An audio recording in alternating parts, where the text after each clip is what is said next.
I think Jacob gets his strength from pushing people to experience life to the fullest. Yes. And that's why, Even if they don't understand even it. if they don't understand, they don't get it, he's going to continue to push. He said it is all about the experience. And in our travels together so far, that is what I get from him, and that is what I appreciate. That's what we did this whole weekend. The whole weekend long, right? It was brand new experience. Amazing cars, amazing spirits, you know? amazing immersive experiences. And he got joy out of that, of explaining it and sharing it. And I was just like, man, this is all right. This has been a phenomenal He was running the whole weekend. damn museum. Oh, man. What was the name whole of the weekend? What was the museum we went to? The Peterson Museum. Peterson. For people watching the show who don't know what Peterson Museum, it's this. Well, you tell it better than I do. It's a world-renowned automotive museum up in the city of LA, and they have an extremely impressive car collection. Then they have the vault, underground, which houses over 250 different unique vehicles from all sorts of periods of time. I mean, It was incredible amazing. collection. But what I want to point out to the people watching this show is that we were sitting there watching literally the Ford Model T and every iteration of vehicle that is derived before that and after that. And this boy right here, all he cared about is he saw Kit. Knight Rider, baby. Dun-dun, dun-dun, And he saw dun-dun, Starsky and dun-dun, Hutch's Gran Torino. That's it. And The Batmobile. And he saw a fake Batmobile. Yeah, fake Batmobile, but still, he saw the Batmobile. Scooby-Doo. And he saw the Scooby-Doo van. And the Pope Mobile from Mexico. And the Pope Mobile. Pope John Paul II. You saw the Pope He saw the Mobile? Mystery Machine, the Pope Mobile, Kit. Kit. Let's see what else. Back to the Future. Yeah, they had the DeLorean And there as argue well. with me about the flux capacitor. It's got to be real, Straight man. up, it's real. Oh no, it's real. It's going back to 1950. Right now. I'm going to get in it. Meanwhile, we just walked past the Bugatti. Ain't Like nobody mint got Bugatti. no baloney. I mean, Jacob could just read off all the amazing. Well, not just any Bugatti. Unique. Yeah, it was a Bugatti owned by the Sheikh of Iran that was a gift to him from the French government. Right. I mean, and the plate was in Farsi. yes. Yeah. But he was looking at Kit. Exactly. With the woo woo, woo woo, woo woo. Yeah, the little LEDs going back and forth. Actually, there probably weren't even LEDs at that time. Oh, they put a light bulb in there? Let's go, Lem. Lem, Let's go. Lem, Were you drinking? I can't fix you, bro. I can't fix you.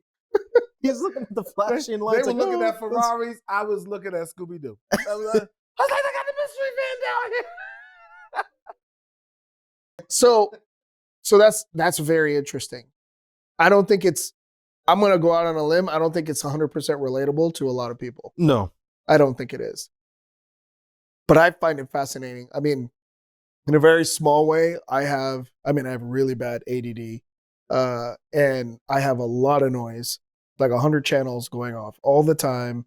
I'm trying to drown them out as best I can, focus on the ones that I know I can apply and that produce, this is my favorite acronym, ROI. Mm-hmm. Yes. Right? So they produce ROI for me and my family, right? Because I'm devoting my time and treasure to them. And as long as they're doing it, then I'll keep putting it into it. But, so in a small way, so many ideas in my brain, I can process information pretty well. I'm a really good, I have a really good approach to understanding complex situations, but at the volume that you do it at, and the consistency with which you do it, I mean, it's like, damn, It's impressive. yeah, it's very impressive. It boggles the mind, literally. It's tiring. It is. Like sometimes I look at you and I'm like, you gotta be tired, bro. But you know what? He needs a space, and that is my hope for him, that he gets a space in this universe where he could just let it all out. Right. Like a Sandbox, if you will. Well, yeah, like an environment that allows him to explore the possibilities. Yes. Yeah. Man, when that happens, you're gonna be blown away. You think you're blown away now. You're gonna be blown away when Tony he's Stark's free. lab. Right. Yeah. That kind of a thing, right? Yeah. That kind of a thing is really where, that kind of your kind of a mind like belongs. So again, so I'm going to ask the same question.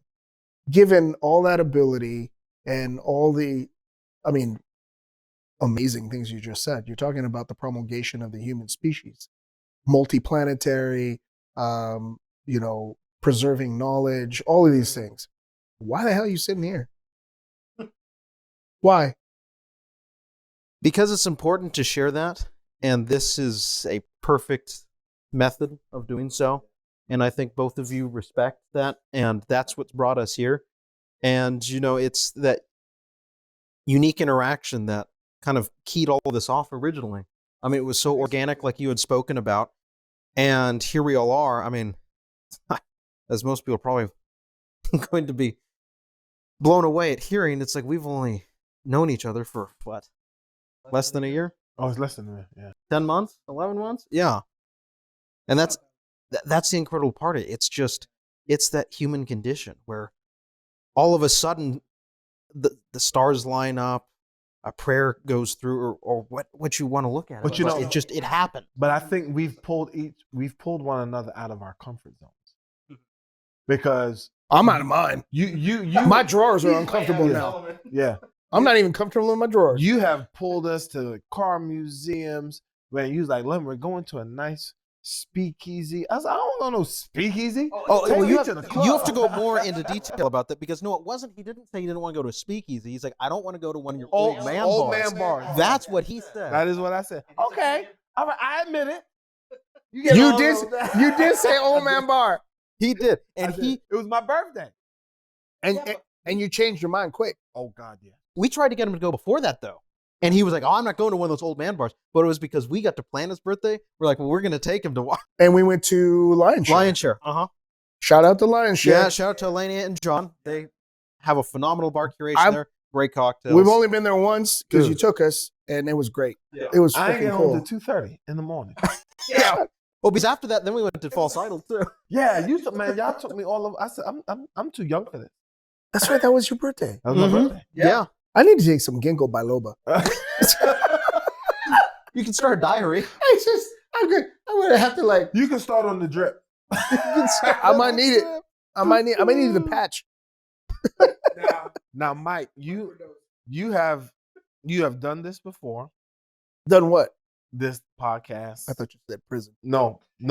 This. No, I have no doubt you've done time. Dude, I made my wife so mad. I can't go back. She gets so mad. You start shaking. I can't do it no more. Don't say that. Like, I can't go back. You did say you were convicted one time. I am currently convicted. You read that however you want. Right. Oh, everybody is now looking on Google. Mike Lopez. Do a Google search for Mike Lopez. There's nothing but convicts. Do with that information what you I will. swear. Do it right now. It comes straight up. It's straight up convicts. Straight up convicts. Well, Mike, you are straight up. Be nice now. I'm gonna be nice because you've done us justice. I gotta give it to you. It was hard. But we're so proud of you. You've come such a long way. Oh, yeah. How many years I'm exhausted. Yeah. Because you don't do and based on your outfit, you know, I'm not This is not an outfit, this is clothes. Based on your wardrobe choices. It's my clothes. You know, based on your life choices, I would not have, figured you to be a nice person. Your garments. Yeah, your garments. My attire? Yeah. Your hat now is fire. Now them shoes, jeans, and shirt, it's comfortable. It needs to be set on fire. It's comfortable. Damn it. I used to be pretty. Believe it or not. I did see that picture that you I developed used to be. in AI. I used to be. You know why? You know why I'm not pretty no more? Because I have a beautiful wife. I'm good. Oh, you don't have to keep yourself up? So she has to suffer through that shit? That's what you're saying? You just straight up called me broken. And she's just a patient woman and said, okay. She's like, I'll deal with it. I've been here before. Okay. I can fix him. I gave you mad props. I kept my control, and you just ran me under the bus. I'm sorry. You ran me over, backed up, ran me over, and stopped. Idled, Next time, Ran you over get again. me sparkling water, and you don't have to see this ugly side of me. That's what. but you are a closed book for a reason, for a purpose. Yet you saw something in these different personalities, this new platform. Why us? Why now? And what is driving? Yeah, he's got to you? give us his story now. Yeah. Why No, us? no, Why no. now? But I like his And question. what's driving you? Yeah, I like your question a lot, actually. Yeah. Ironically, we talked about this a little bit already. Ironically, I'm not what you would traditionally call a people person. I can't do small talk. I'm not motivated by like, I gotta meet people. I'm good.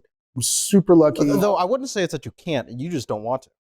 Because you can. I used to, when I was young and pretty, that's what I did. I was, people used to tell me all the time, you have the gift of gab. That's all you said. And I could walk in a room and I could schmooze like there was nobody's business. But it took me down a path that I didn't like. It took me down a path where I became more enamored with the rhetoric than I did the result. And I was kind of introverted in my journey, where I wanted to see how much I could control my environments and manipulate them for my purpose. And it just, I don't know. I mean, we've talked about it before. I got some trauma from growing up, right, that I didn't necessarily handle. So it left me a little angry. And that's probably, now that I'm thinking about it, that's probably where it came from, or where it went, is that because I had this kind of innate anger that I didn't know where to put it, it just made me highly protective, and I had ability, and I decided to use it for my nefarious purposes. So I made a lot of stupid choices, hurt people and did a bunch of stuff that I'm not proud of. I mean, I didn't go to jail or do anything illegal or anything, but just, not a kind, just kind of a narcissist, a little bit of a narcissist, my saving grace was my girls, my 3 little girls, my stepson Alex, and now I have 2 beautiful additional stepchildren with my wife, and it was my children and the legacy and the example that I set that put me on the straight and narrow. And then meeting my wife today is taking it to a whole other level that I didn't even know. But to your point, the reason I'm here is because despite all that anger when I was young and the narcissism and stuff like that, I kind of turned my life around to a different way where I just wanted to focus on things that had value. Like one of my favorite quotes I've told you guys before is from Einstein, and he says, strive not to be a man of success, strive to be a man of value. And that really, I used to keep it on my desk. And because my tendency was not that. My tendency was like, knock that shit out of the park. Make everybody not even think for a second that they can compete with you, because they will rue the day they tried. It's just really like angry and aggressive, I was good at it, so I could make people feel that way. It's not a good thing to do. So after a while, I kind of decided to put myself into engineering. And that allowed me to focus more on substance. They'll give you an outlet. Gave me an outlet, but more than that, I mean, I had plenty of outlets. It was more about, it allowed me to apply myself. Well, an innovative outlet. No, it allowed me to apply myself to something that created something of substance for people, that it was actually useful, that it had value, like the quote that I like so much. So I really invested myself to understand how to solve problems through engineering. And I felt that if I did that, it was almost like penance for the stupid shit that I did before. And then through that journey, I learned a little bit more about myself, and I started to realize that it's good to do things that have substance and value for people. Even though I didn't really think about them, I thought about the value that I brought. And they were kind of a byproduct. The value that I brought to them was a byproduct of it. But I was more focused on the value of what I brought. And then that kind of just take care of itself. It's almost like you do something of value and you do it well and you do it love, the money comes too. You know, you focus not on the money, you focus on the value you provide, and the money will come. So it's kind of a little bit like that with people. But then I met my wife, and she's taught me there are good people in the world. And I didn't believe that, to be honest with you. I saw a lot of dark people in my life, and I just kind of just don't trust. Still don't really. I mean, to a much reduced extent. So now I'm on this journey, and my purpose, I believe, is still kind of a mesh of all those things. It's that I want to provide real value that has impact and impacts humanity.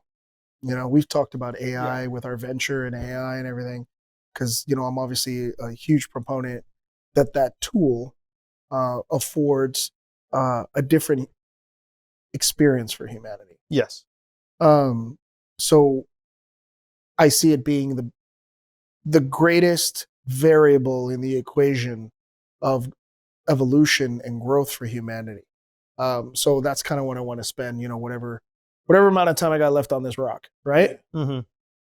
But what, you know, being with my wife and people that I've met along that journey with her, I've met a lot of good people, like just genuinely good people. They don't want anything from you. They don't need anything from you. They don't care what you have, what you don't have. They just, as long as you're a good person, they're good with you, right? And that was, I mean, that might sound really sad or dark. It's not to me. To me, it's encouraging. Yeah. So when I met you two, and I think that was the whole reason I started Cast Crit in the first place back in the day, was I wanted something that was creative, not in an analytical way, but in a more of a, I hate this word, but more of an emotional way, a creative, emotional way to connect with people, right? And then find more good people. I wanted to find more good people. Because they are there. And I found that the more of them I met, the better I felt. The less angry I was, you know?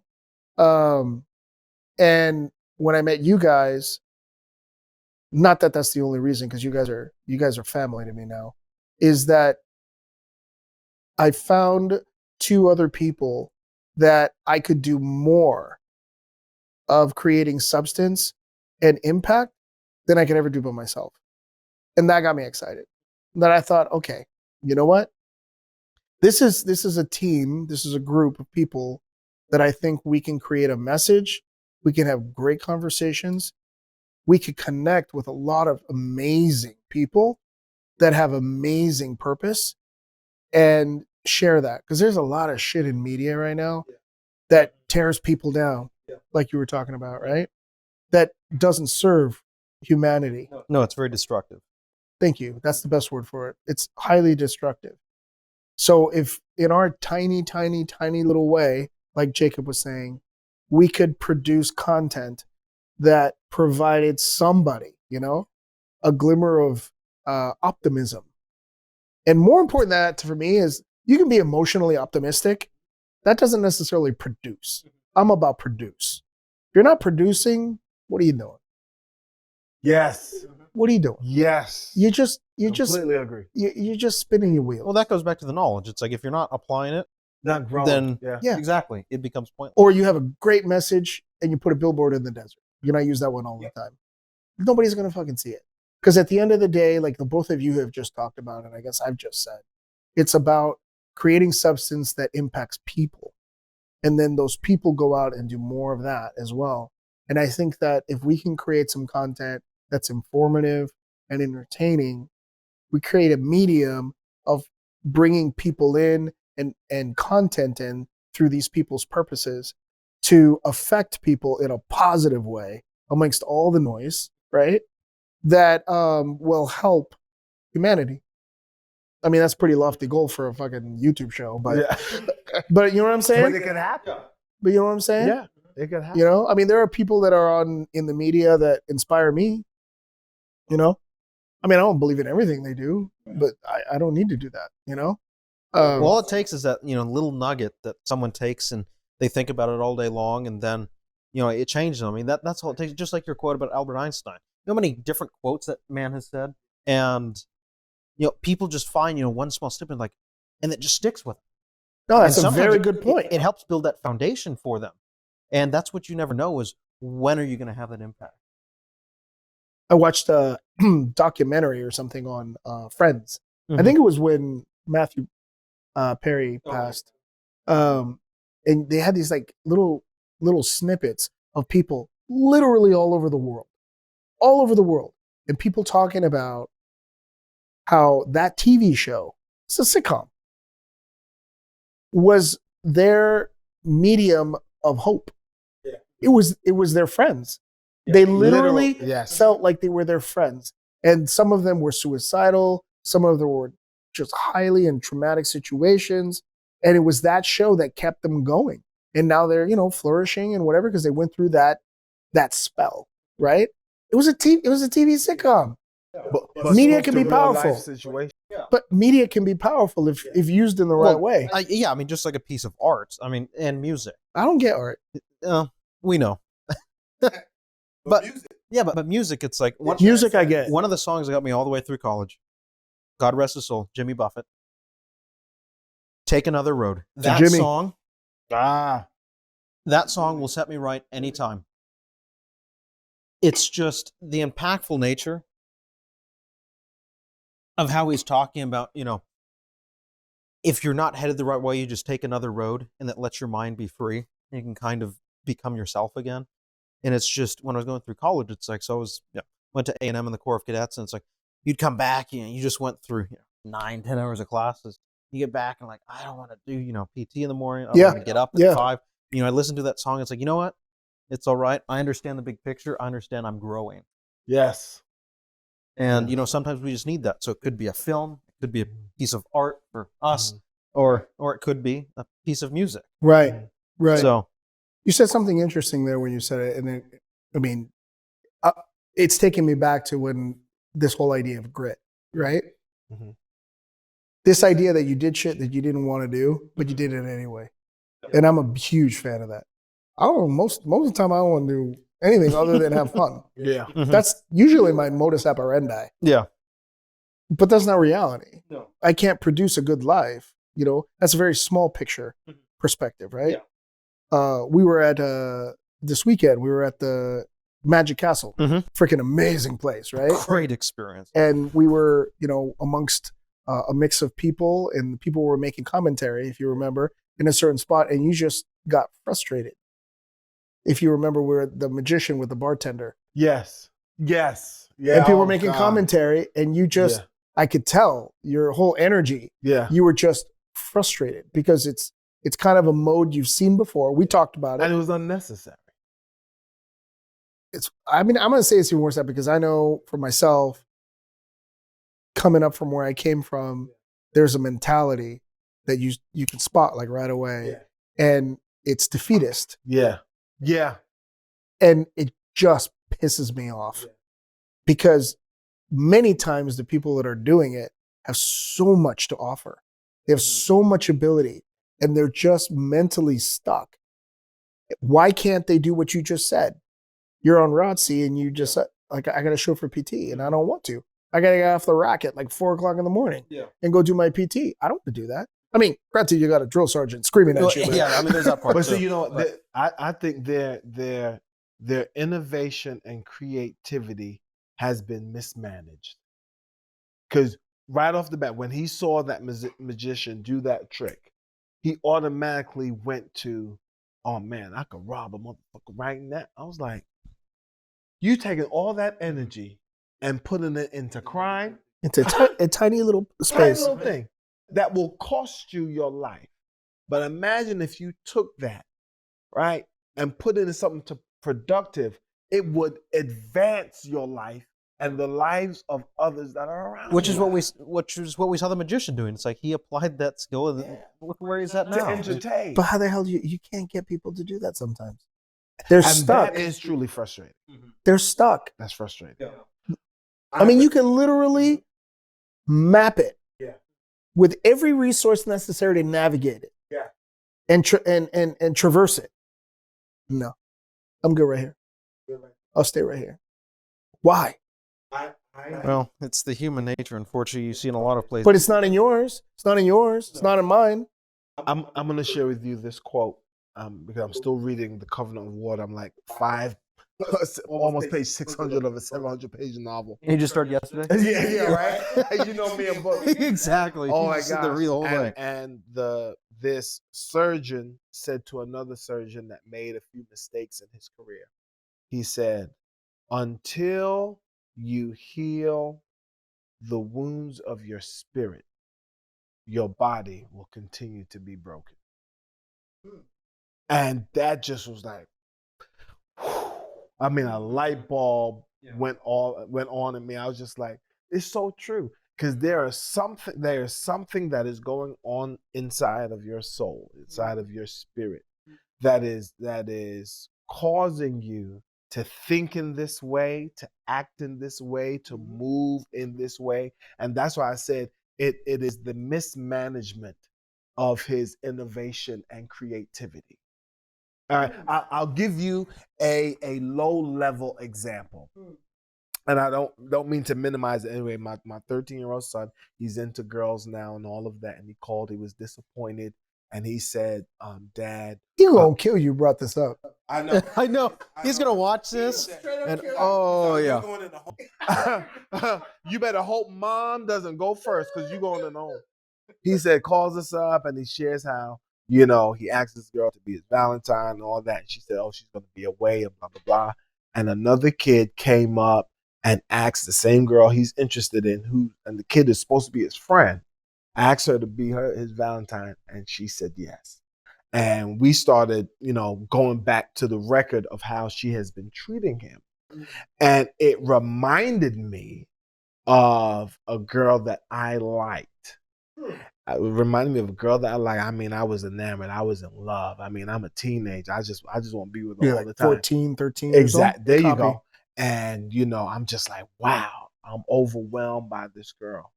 But really, she's taken advantage of my kindness. And that began my snowball effect in mistreating good women. Mismanagement of innovation and creativity. So I would use my gift and skill as a friggin' charmer. Do what I need to do. All right, I'm done. I'm good. Oh, you're not going back out there? Nah, fuck y'all. Because y'all all the same. So imagine, though we were pissed off and I was pissed off with that guy, imagine if he had someone to say, you don't want to go down that road. So I'm taking this opportunity to share with Brendan, you don't want to get involved with someone like that because it's going to put you on a path that is going to cause a mismanagement of your integrity, of your character. And I'm so glad that I'm around, Kim is around to share that with him because we've experienced it. I didn't have anyone to share that with. I think that's a key thing you're pointing out. Yeah. Mm-hmm. There are people in the world, I mean, Jacob, you've got an amazing family. Well, thank you. Yeah. Yes. And I had an amazing mother, but I did not have an amazing family. I had one parent. Yeah. And she was amazing. She is amazing. The rest of it, it's a docuseries. So I think that there are a lot of people that maybe have ability. They just don't have the resource, The mentorship. Yeah. available to them to regulate. Right? Yeah. So that could, I'm sure that's a huge part of it. A huge part of it where people just can't get it adjusted. And then they just. And they need help. And that's why I'm glad I have the opportunity, Kim and I have the opportunity to instill in our children when we start to see things that we went through and went on the wrong path. Yeah. We could be, hey, come back. Yeah. Let me tell you how this is gonna be. Yeah. And they're like, really, Dad? Really? I'm like, yeah. Let me tell you a story. Let me tell you about Daddy. Yeah. And it's like, oh my gosh. And then some people are like, well, then why do you share that with your children? Because they need to know, man. That's what, because I want them to And they're still not going to necessarily listen completely. Right. But it's in there. It's in there. And they'll come back and then they'll think twice, and then they'll come and say, "Hey, Dad, what do you think? Hey, Mom, what do you think?" And I want them to have this open relationship where they can say what they need to say. As Kim will call it, she wants them to have emotional intelligence, and that is an issue too. A lot of people do not have emotional intelligence, so they don't know how to. As he puts your arm like, I would disagree. I would disagree, bruh. I would the way you treat your girls, your wife, your family. I would disagree, but I'm just highly protected. yeah, oh, definitely. But you recognize things when it's on the horizon, and you can share your input, your advice. You know, you can share the blueprint of where you went wrong and where they could go right. You know, and that's so key, man. It's so key. I did that with my kids. Yeah. Honestly, I drove them crazy because I was preaching. Yeah. I was preaching. Yeah. Now listen to me. Yeah. You better do what I say. Yeah. It was a lot of that. But I get frustrated, and a lot of the reason why I'm motivated for this kind of a show is that I get frustrated seeing so many people. I mean, I see people with so many great abilities, and they're just not, for lack, some of it's being lazy, a lot of it's being afraid. Yeah. A lot of it's being afraid. Like, I don't want to fail. So if I just stand here and don't even try, yeah, they won't take that first step. they think that's not failure, but it is. Not trying is failing. Not trying is failing. Trying and failing is less of a failure because that means you're one step closer to success. Because there is no success with a crazy amount of failure, right? Isn't that one of those great commercials from Michael Jordan? Like he goes, I succeed because I fail. Yeah. Remember that one? Yeah. Oh God. Yeah. That was such a great commercial. And he shows, he showed none of his wins. He showed only his losses. And see, Missed that's dunks, that's missed social shots. media. Mm-hmm. Social media shows you the wins. Yes. Only. Dude, Only. perfect. It is doctored. Everything's Filtered. manufactured. Everything's manufactured. Deep fake. Right. Oh, damn. It's deep Hell fake. yeah. It's all deep Yeah. fake. But no one is sharing the real story, the mistakes that we made. Because life is chaos. Yeah. Life is challenge. Life is tough. And you gotta learn how to navigate through that. It's entropy. It always is 100% it's seeking entropy. to hit equilibrium, but equilibrium it's impossible because you always have entropy to involve. Always entropy. Mhm. And it's a fallacy. It's a delusion to not accept the entropy and think that everything's supposed to be, perfect. But if it's And then if entropy, it's not, it then, expands. then you just go ahead and hide under a rock. But creativity is birthed out of chaos, out of setbacks. Out of creativity is birthed out of chaos. You think so? Only?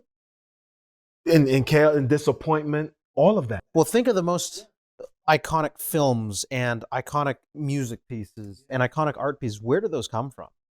Exactly. Yeah, they're never from, a perfect period of time because then there's nothing to capture there. Because it's like if everything's perfect, then everyone's experiencing it at the same time. Some of the best comics in the world were some of the most damaged people ever. Yeah. Oh yeah, they've been through hell, man. Mm-hmm. Damaged. And it's that pain. And they use it. They use Yeah. it. Robin Williams, one of the most gifted comedians of all time. Yeah. Mm-hmm. So much Richard Pryor. Yep. Everyone has their demons, but you work through it. Yeah.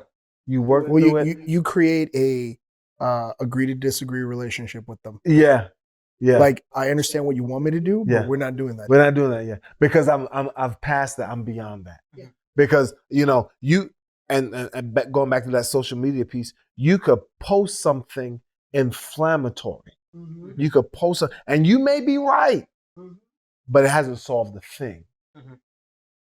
And it takes maturity to say, thank you for this time that we have shared together.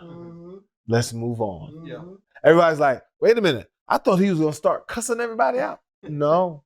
I would have maybe 5 years ago, 15 years ago, whatever, 10 years. Yeah. No. Now I have way too much to lose. if I do that. It's almost like in simple terms, back when we were kids, this is before you, Jacob. We used to go, they used to tell us, if you don't have something nice to say, don't say nothing Don't at say all. anything at all. So if you're that angry, don't say anything. You gotta call sleep. Go to sleep. You know, my one of my mentors, who I can't wait for you guys to meet, Pablo Diaz. He would say to me when I was pastoring churches, he would say to me, "Stop responding to every email." He said, "Leave it. Let it sit there." It's almost like don't read your X feed or Twitter old Twitter feed. Yeah, don't do it. He said, stop giving an answer in every meeting you attend. Just simply say, I have to think about that. Yeah. And if they get upset, that's them. You don't have to answer. Don't engage. You know, and I believe that, and that goes back to you taking control of your narrative. Yeah. That is so important, because when you lose your cool, you lose control of your narrative. You gave it up. They get to write the story. Yeah, you handed it over. Yeah. You gave power to somebody else. You're feeding into the instantaneous gratification, which people have, come to just accept is like as the norm. And it's like, that's not actually how any of this works. It's like, you can't. You know what? I mean, just to comment, I mean, how long did you pastor? I mean, that's a big deal. I mean, that infected, I mean, you've written books and all this. So, I mean, how long did you do that? So the first church was 4 years. And it was traumatizing from day one. Literally day one. Like normally they would say in church tradition, you get a honeymoon period. No one really acts up. Deacons are on your side. People really enjoy you. You're young, energetic, infectious. No, you got none of that. No honeymoon. Right? Thrown to the wolves. Right. Oh my God. Like rolling eyes as soon as you stand up to preach, cussing you out, spreading nasty rumors. You're like, this church? I'm like, what the hell is this? And then I was great. When I resigned from there, man, because I couldn't take it anymore, I slept 9 hours. Kim literally came into the room because she was concerned. Because, I'm up at 4 or 5 o'clock every day. You were that exhausted. I was that exhausted. She came into, she shook me. Hey, I was like, what? She was like, you've been asleep like 9. It was like 9 a.m. I was like, you're kidding. I was like, I feel great. Why you wake me up? Yeah. I said, let's go to breakfast. She was like, what? Are you all right? We should go to the beach this weekend. She's like, you are feeling amazing. Wait, you don't say these things. But it was so traumatizing. And then the second one, it started, they went through their own trauma. Because my predecessor, yeah, and I'll take some too. My predecessor, thank you, Jacob. My predecessor split the church, took a lot of money, took a lot of members, took like 70% of the membership. So, I went in there, I was already broken, and they're broken, but we were going to get healed together. Then COVID hit. And they wanted to put different people in position in leadership. Because as an interim, you're just kind of paving the way for the new person to come in. And I understood that role. And I did apply, they wanted me to be it, but something was like, I want to move to California. And I was still in Connecticut. And we'll talk about that probably another show. But I was saying to them, I said, I'm the interim, you don't have to listen to me. I said, but I would suggest that you wait before you start appointing people in positions and let the pastor that's coming in build up their team, because it will show more cohesiveness. It will show more teamwork. Man, why did I do that? From that day on, man, they gave me hell. I was like, that's not what they wanted. That's not what they wanted. They wanted me to agree. They was like, well, we want you to. People never like disruption. Yeah, they was like, we want you to ordain deacons. I was like, no. I said, because I'm not sure if I'm staying here. And I do not want to set up the next pastor for failure. Let he or she meet with you all and you guys do it together.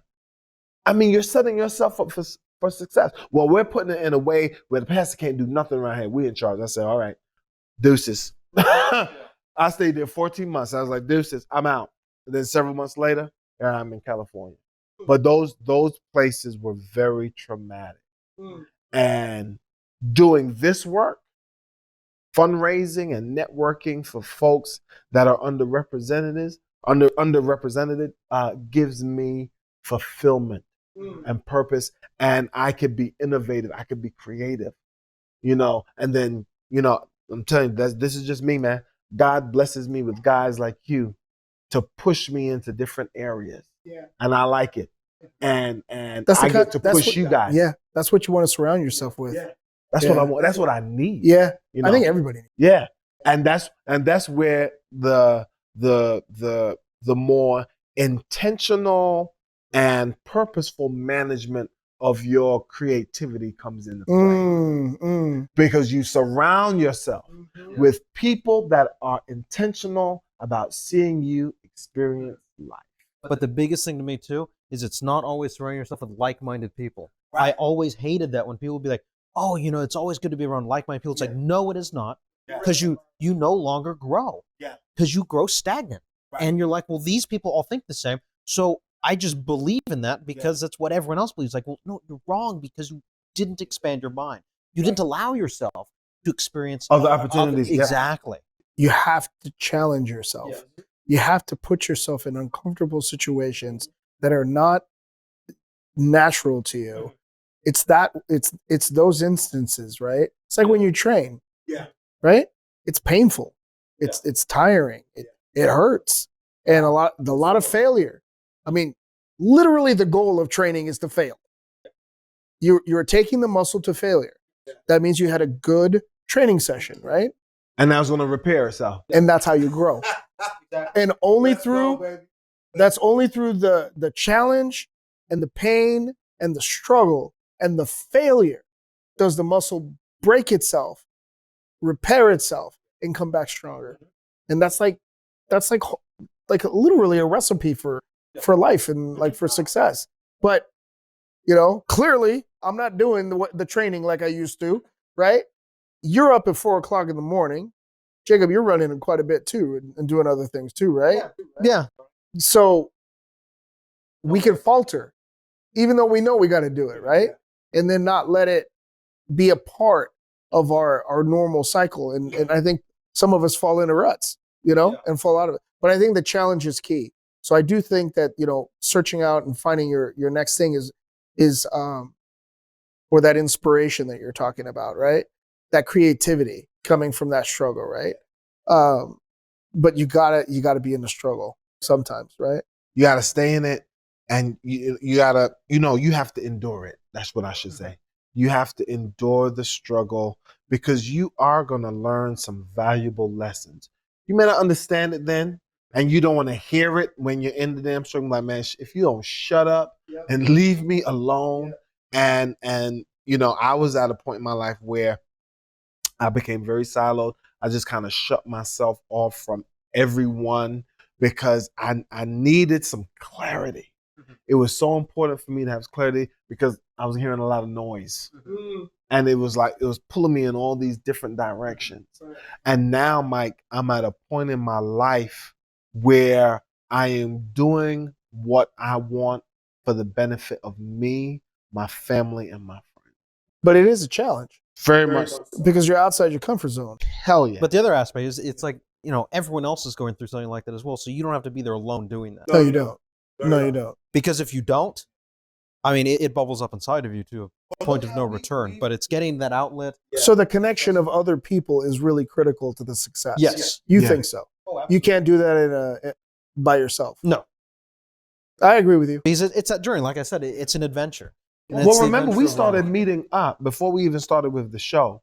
We all agreed, as you would say, agreed in the text message. Hey, I always want to confirm. Agreed. I put the data out. I want to confirm back. But listen, Mike's agreed is like, you heard what I said, right? Right? You agree, right? Right? Yes. We get no opinion in the matter. It's like just right. Agreed? Yes, agreed. Damn, I'm going to bed. There's a little of that. I'm not gonna lie. It's like, a little pent-up aggression in there. Agreed, damn it. Agreed. But when we started meeting up organically, Wednesdays, 4:00, happy hour. And then I don't know who said it first, but I know I said, I need this, even if it's once a week.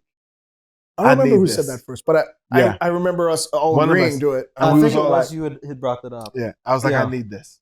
I was like, we have our spouses, we have our family, we have other friends, which is cool.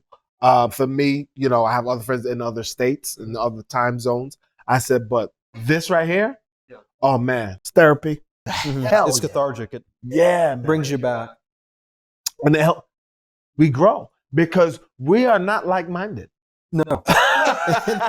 No, we agree on some things, but if we were to lay everything on the table, we would be like, I can't believe you would say something like that. We are not like-minded, and No. that And I love it. It'd be like one of those Venn diagrams and just this little corner in the middle. That's it's what matters. again. and We the keep rest- coming back to it. It's the challenge. What's that saying they have now?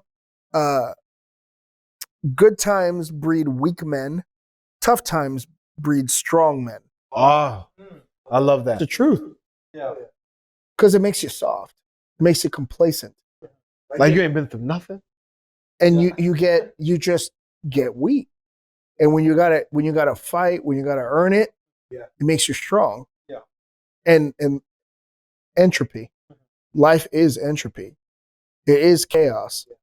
So we have to be prepared. You know, this idea that everything's gonna be perfect. It's a fallacy. Yeah. It's not real.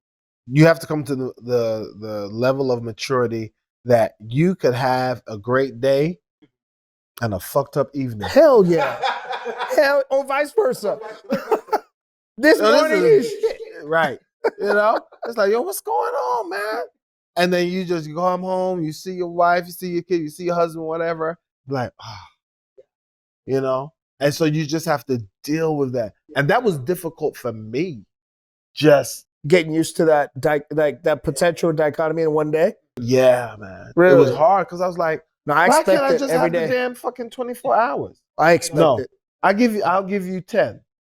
So then when we was discussing, Lem, you know, do you trust this move? Do you believe this? I was like, you know, I spent so much time focusing on the other shoe to drop. I won't do it anymore. I liked when you said that. Yeah. I'm always I expect shit. Yeah. And I wake up ready to knock it down. Yeah.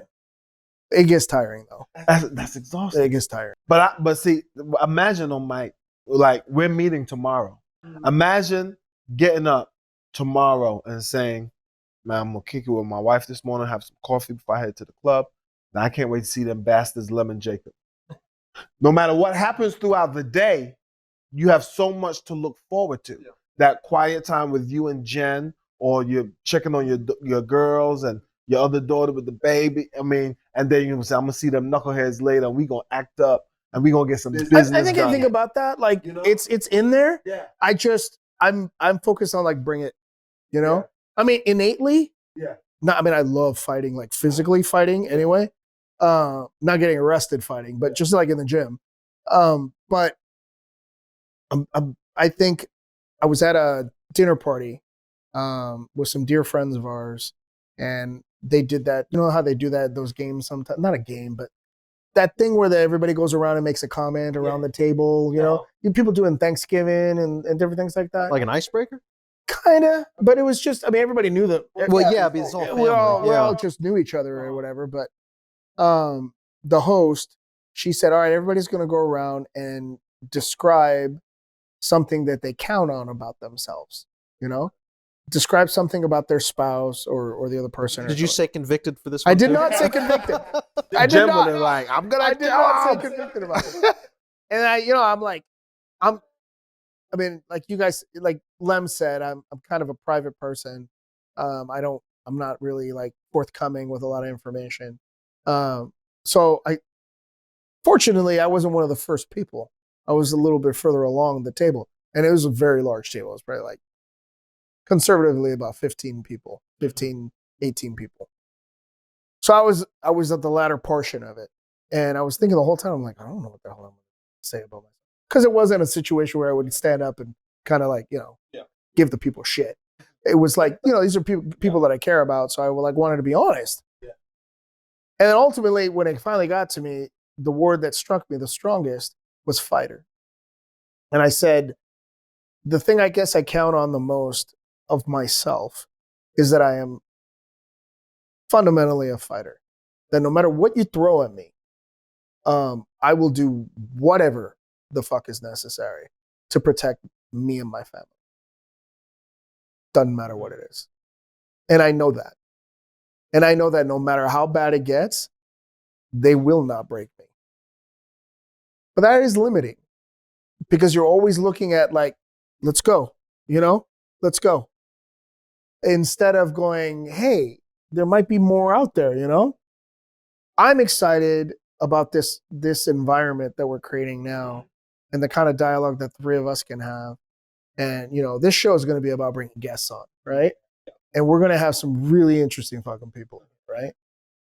First of all, because of the two of you, you guys just won't shut up. Well, it's not even about that. It's you guys will go out and you guys will network and you'll talk. And they just don't stop talking. Jacob with the freaking hospitality industry. I mean, just anything from speakeasies to bars, Jacob, to Mike, restaurants. Could we just shout out Jacob for his gift in hospitality? It's stupid, man. Oh my God. You can't even make this shit up. Like, you can't make it up. Bottle service, this entire meals, weekend, man, VIP treatment. Off the hook. I thought it was my birthday the way I was being treated. I know. See, it's not me. It's having those friends and nurturing those friends and connections. You nurtured the hell out of that. You just nurtured. I want to know, did he breastfeed them? Because they were locked and loaded. Yeah, man.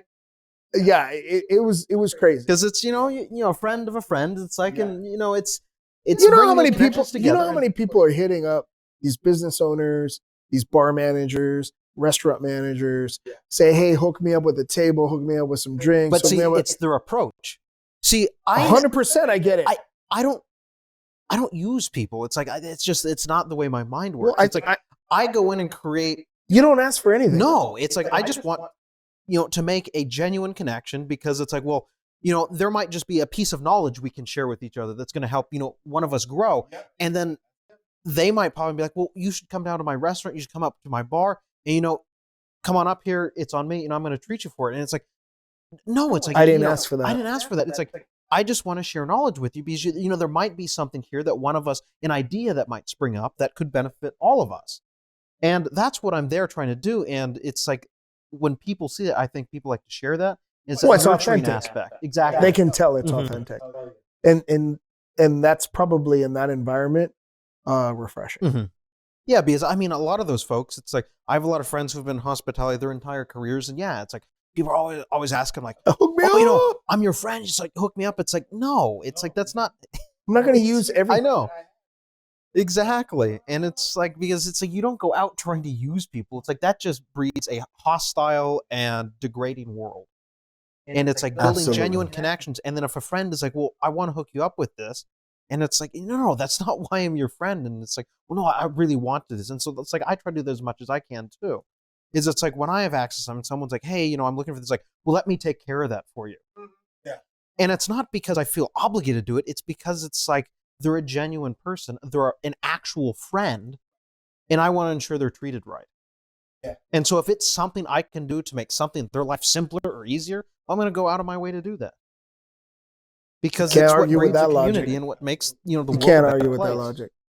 And I think you do the same thing with the people that you come in contact with. How can I help you first? Yeah, man. It's important. Yeah. It's important. I think, I know not everyone is going to have that same, level of authenticity and character.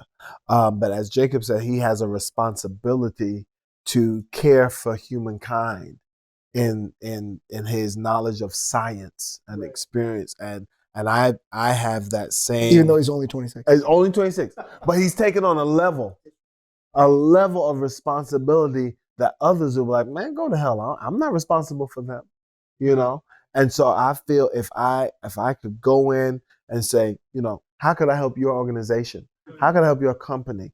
Because I'm listening for those buzzwords, those keywords. Oh, I know someone. Let me make a quick intro, and I'll call him up, make it boom, and I love it, man. He loves what he does, and that's why his birthday celebration was truly a celebration. of how he's helped people. And then we were beneficiaries of his celebration. Straight up, you know. I appreciate that each of you has that type of dynamic and gift. So I ain't gonna do shit. I just gotta show up. I got two things to do. I gotta show up and vet. That's it. Because you know what I do. We get him, he vets him. And he actually showed up in a suit. I did. You did. Bastages. You look good in that suit. You look like you owned a few things. And he spent more than 12 hours in that suit. Yeah, you were in that suit, man. You look serious. We got pictures for that. Yeah, suit. because I was uncomfortable. What you saw was pain. The struggle. Suffering. That was the struggle. It was true and it was real. It was so painful that the invited club shouted us out on IG. Hell out of here. Thank you, Invited Club. No, but I swear, you guys bring in people. You bring in people that you connect with, that you believe have purpose, right? That you either can learn from or support or help, right? Yeah. I'm more of the type, like a lot of people full of shit. So they might be selling you that they're good people. Yeah. They might be selling you that they have a purpose. Yeah. And there may be nefarious things around. And I'm always watching, especially for people in my circle. Yeah. I'm always watching. And I think that's what makes us like a good mix, right? Yeah. So like we're going to have guests on the show and they're going to be telling some stories. And usually it's going to be me asking, like, what? The stabbing questions. Like, why? Like, what are you doing? Right? Yeah. Because like Jacob said, disagreement. There's some amazing things that come out of disagreement. Yes. And I think people have lost that. People are so obsessed with watching stations that only talk about what they think or being around people that only agree with everything that they say, that we've lost the gift of sitting in a room with somebody who categorically thinks you're batshit crazy and being able to learn and glean something and walk away, shake hands, and accept that you're a good person, I'm a good person. We just got two fucking completely different ways to get to our destination. Just completely different. That's all it is. Right? And there's different roads. It's like no one there's road is different perfect. Craft. There's different roads. Are we back on the boat now? Huh? Yeah. Oh my gosh. Just know I came on Pan It makes Am. one full circle. We back in the boat. Yeah. I was able to unbuckle my seatbelt. Oh my gosh. No more chains. Oh no, you did not. Are we at the halfway mark yet? Oh, we are past the halfway mark now. We are well past halfway. But this is an opportunity to give back, to inspire. You really think people are going to think about listening to our nonsense as giving back? At the end, they will. Well, after the editors come in. Giving back, it's like, no, we're just taking right now. It's like, right now, now we're consuming. Jacob's looking at the clock like, is this shit over? How long we been talking? He said, I have a new novel to write, research. We're at an hour and 45, but no. So just put it out there. It's like, no, I'm not sitting here playing on my phone. Yeah, you are. Yeah, this is the first time we're doing this full. Yeah, exactly. Yeah. This is the first time we're doing this podcast. He is 26. Just have to make sure that all the AV equipment's running well. So everything we do here is wireless. So just have to make sure everything's. It has been. Yeah, I mean, I've actually been fairly impressed. I'm surprised I'm disgusted by his mic. Yeah, he freaking keeps putting it down at his belt. I pulled it up. He did change it. You need to pull it tight. I'm loosey goosey. We are obviously getting towards the end. Uh-huh. Oh, I'm loosey goosey. This is good stuff. Mm-hmm. This is good stuff. Oh my God, man, this is fun. Yeah, this is fun. Well, I think we're going to be able to build. I do think so. I do. Yes, because most of the time I can't stand being around you. And I'll be honest, right now, I'm feeling like most of the time I'm right. But for now, I could do it. As long as you're As long as I'm intoxicated and I got a cheeseburger waiting for me on drive-thru. Oh, he's got. Oh, you sound like wait. no wonder you haven't hit the gym. You too busy hitting the drive-through with your fat ass. You need to be. Well, remember, he's got to get his sauce and his fries. Yeah, your ass is gonna be awake at 4:00 in the morning doing your meditations and your readings and your exercises and being all your perfect like optimal self. And I will be in my robe asleep. All right, no, I gotta look at the camera. So for all You our wanna other go? antics, Okay. check us out on our IG, Ascot period. He's so and professional. Hats. He's so professional. On IG, you'll get to see a lot of our little antics. The fries, the sauce. Oh, everything we get up to. I need to talk about. I need to talk about the bathrobe. We need to talk about you taking my fries. No. We need to talk about a beautiful Airbnb that Jacob found. Who are you talking to? I'm talking to whoever's fucking listening. And So nobody. And he.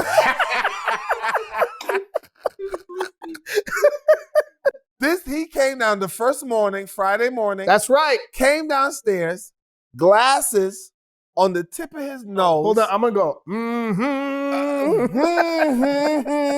Came down, flip-flops with his crusty dogs out, talking about They want it. They weren't crusty. They were bunion.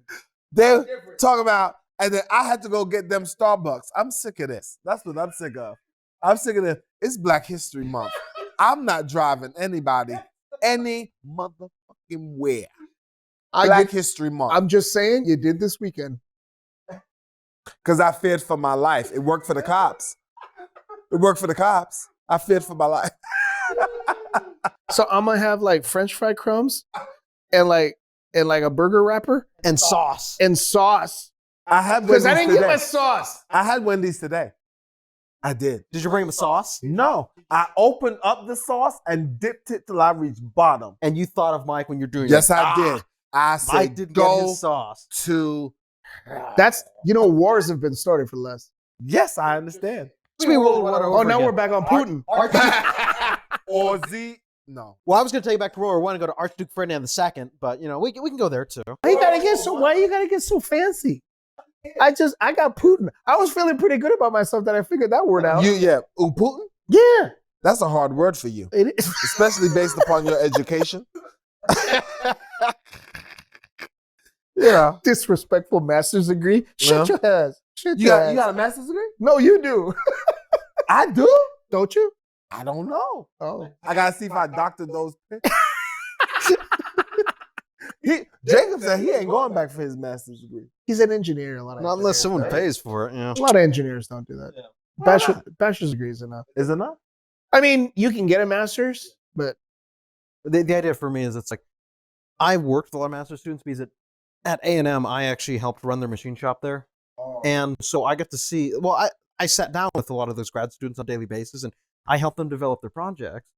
And then I learned through the whole program, they get paid this little tiny stipend and anything they develop, they own none of the IP to. The university owns 100% of it. 100% So it's like, even if that comes natively from your mind and you put it on paper, they own it. No, Jacob, So- you just make up something stupid. Yeah, exactly. I mean, that's what I would do. I'd go in there and it'd be blasphemy. But if you were to develop something that was going to like change the world, they could be like, oh, that's really cool. Yeah, that could be very revolutionary. We'll go put that in the archives. And then you're thinking to yourself, like, why can this not be shared with the world? And it's like, oh, we're not ready to do that yet. It's like, excuse me? And if you try to go and release it, they'd come after you and try to sue you for it. And it's like, okay. Yeah, it's like, not going to do that. Mm-hmm. Shall we wrap on up here? We're getting to that time. I think we are. I think we this was should. good. Really? You think it was good? You feel good about it? I mean, that's why we did it. Oh, based upon my comfort level? Well, if we had to do it based upon that fucking bathrobe you had on all weekend. That was an amazing. It is very cozy and it's very large. Really? The very large. I wish I bathrobe. took a picture of him with his legs crossed on the couch. Oh, yeah, sitting back like this, just Yeah. saying all snobby at everybody. Glasses down Uh-huh. on his phone. You know I can hear you. You need a ride? You know I can hear you. Jordan, all right? I got right for you. I got right for you. Oh my God. Yeah. Oh man. To our first episode. First All right. episode. Our first episode. First of many. Ascots and hats, baby. Ascots and hats, baby. Real talk. Salute. Salute. All right, gentlemen. Well, thank you for joining us on our first pilot episode of Ascot and Hats. I hope we've given you enough reason to join us next month. And Who we'll gave you fucking permission to talk? Why did you just take Why point? did you do that? We didn't have a meeting. We didn't meet. well, you know, we got to end it at some point. We can't keep these people listening here for hours. Well, maybe some of them wanted to talk to us. Well, they can, but they do that on Instagram or YouTube or All meet right. us at the club. Let him finish. Do it again. All right, from the top. Well, we thank you for joining us for the pilot episode of Ascot and Hats. I hope we gave you enough reason to join us here next month, to join us for another dram. I got to drink And more. we hope to see you next time. So thank you very much, and good night.